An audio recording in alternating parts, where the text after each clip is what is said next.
बदला 2002 के बाद, लेकिन ये भी एक मिथ है।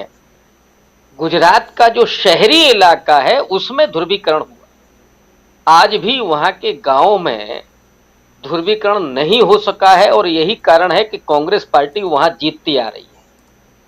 हाँ, जब 2002 के बाद नरेंद्र मोदी चुनाव जीतते हैं और आप देखिएगा उसके बाद वो कभी अपने रिकॉर्ड को नहीं तोड़ पाए। 2002 के बाद वो लगातार उनकी सीटें कम हुई हैं, इसका मतलब है कि उनका प्रभाव कम हुआ है, प्रभाव कभी बढ़ा नहीं। जो ब्रांड मोदी उन्होंने बनाया था 2007 से और आगे उन्होंने उसको शुरू किया, वाइब्रेंट गुजरात और ये सब जो चला, उसकी जद में लोग आए और लोगों को उम्मीद थी कि डेवलपमेंट होगा। और जिन गुजरातियों के हम लोग मानस की बात कर रहे हैं कि वे व्यापार को ज्यादा पसंद करते हैं, लेकिन आज तो उनका ही धंधा मंदा है। जब उनका धंधा मंदा होगा तो फिर मोदी जी का कैसे चलेगा? वो जो पॉलिटिकल धंधा चल रहा है, ऑब्वियस है कि वो उसकी भी टीआरपी गिरनी है। और जो टके की बात हुई थी, टके की बात करते हैं गुजरात के लोग, अब उनको टका भी समझ में आ रहा होगा कि कहां जा रहा है। $1 के मुकाबले 82.5 का हो गया है डॉलर, और बहुत सारे टका वाले तो गुजरात छोड़ करके भाग गए। तो नीरव मोदी से लेकर के मेहुल चोकसी और उनका संरक्षण किसको था वो भी सब जानते हैं।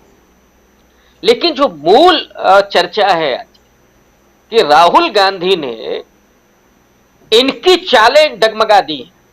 राहुल गांधी जो पैदल चल रहे हैं, लग रहा है कि उन्होंने तय कर लिया है कि बहुतों को पैदल करना है, और इसीलिए भारतीय जनता पार्टी के लोग पैदल चलने की, माने जो कहां कहां कैसी कैसी गाड़ियों में चलते थे, जिन्होंने करोड़ों रुपए के अपने ऑफिस बनाए और आलीशान पूरा एसी, और लगभग जो मैं देख रहा था अभी मोदी जी का फोटो कि मोदी जी की आवाज भले ही कमजोर पड़ी हो, लेकिन कपड़ों की चमक नहीं कहीं से कमजोर है। और उनके कपड़ों की व्याख्या करना, मैं तो आज समझ नहीं पा रहा हूं कि मैं इसको किस रूप में देखूं। हालांकि मैं लखनऊ में बैठा हूं, इसलिए हो सकता है कि न पकड़ पा रहा हूं कि ये लाल टोपी का क्या मतलब है। बात तो अर्बन नक्सल की कर रहे हैं, टोपी लाल लगाए हुए हैं। तो बहरहाल राहुल गांधी की यात्रा ने ये ऑरेंज थोड़ा जो प्रभाव डाल डार्क हो गया है। ऑरेंज डार्क है, संतरा जो है ना वो डार्क हो गया है। ओह अच्छा अच्छा, तो अब पहुंचने वाले हैं राहुल गांधी भी, मुझे लगता है कि वो नागपुर के नजदीक पहुंचने वाले होंगे, इसलिए ये सब इसका असर हो रहा है। तो राहुल गांधी की यात्रा ने निश्चित रूप से, और करोड़ों रुपया खर्च करके जिस व्यक्ति की छवि को कमजोर किया, ध्वस्त किया, वही व्यक्ति अब इनको पूरा डेंट लगाने पर आमादा है। मतलब उस व्यक्ति ने यह दिखाया है कि जिसने अपने परिवार के 2 लोगों को खोया, दादी को खोया, पिता को खोया, उस राजनीतिक विरासत को, मोतीलाल नेहरू के पास क्या विरासत थी आनंद भवन से लेकर के, और सब कुछ उन्होंने देश को कुर्बान कर दिया। नेहरू की आखिरी ख्वाहिश क्या थी कि मेरी अंत्येष्टि के बाद जो मेरे शरीर की राख है वो हिंदुस्तान की तमाम नदियों में प्रवाहित कर दी जाए। उस नेहरू परिवार से राहुल गांधी आते हैं और आज पैदल जिस तरह से भारत को जोड़ने का काम कर रहे हैं, वो जो प्यार और स्नेह का, लोगों को जोड़ने का जो मैसेज दे रहे हैं, मुझे लगता है कि भारतीय जनता पार्टी और आरएसएस ने अब जो भी किया था उसको, उस सब पर पानी फेर दे रहे हैं राहुल गांधी। और आज जिस तरह का व्यक्तित्व उनका उभर करके आ रहा है, वो एक बड़ी चुनौती के रूप में है कि आप नफरत से कब तक चुनाव जीतेंगे, प्रेम से। और प्रेम बहुत कठिन है, नफरत बहुत आसान है। तो उस कठिन टास्क को लिया है राहुल गांधी।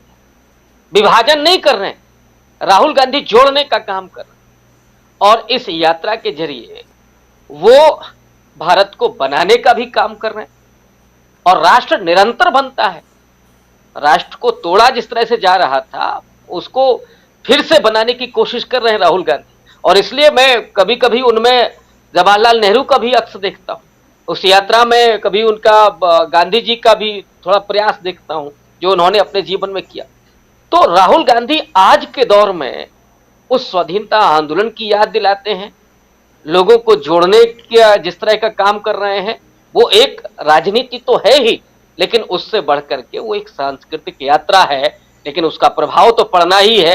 वो वहां से लेकर के गुजरात चुनाव पर भले ही वो ना जा रहे हो, और इसीलिए जी मोदी जी की ये घबराहट है। हाँ, अब ये आने वाले वक्त में पता चलेगा कि गुजरात में क्या होता है। बस आखिरी बात मैं कह दूं, मोदी जी जिस तरह के नेता हैं, हम सब लोग जानते हैं कि इसमें कोई दो राय नहीं, सबसे शातिर किस्म के, आज के दौर में सबसे अच्छे वक्ता और सबसे ज्यादा तेज दिमाग के वो व्यक्ति हैं। उन्होंने विपक्ष भी चुन लिया है गुजरात में। उनका विपक्ष आम आदमी पार्टी है। कांग्रेस पार्टी को थोड़ा सा कह करके निकल लिए हैं कि ये ना कोई कहे कि नहीं साहब आपने देखिए कांग्रेस की बात ही नहीं की। तो कांग्रेस नहीं है कहीं, आम आदमी पार्टी है। तो आसान टास्क लेकर के मोदी जी अब खेल रहे हैं। अब उस पिच पर वो क्लीन बोल्ड होंगे, हिट विकेट होंगे या छक्का मारेंगे, ये तो आने वाला वक्त बताएगा।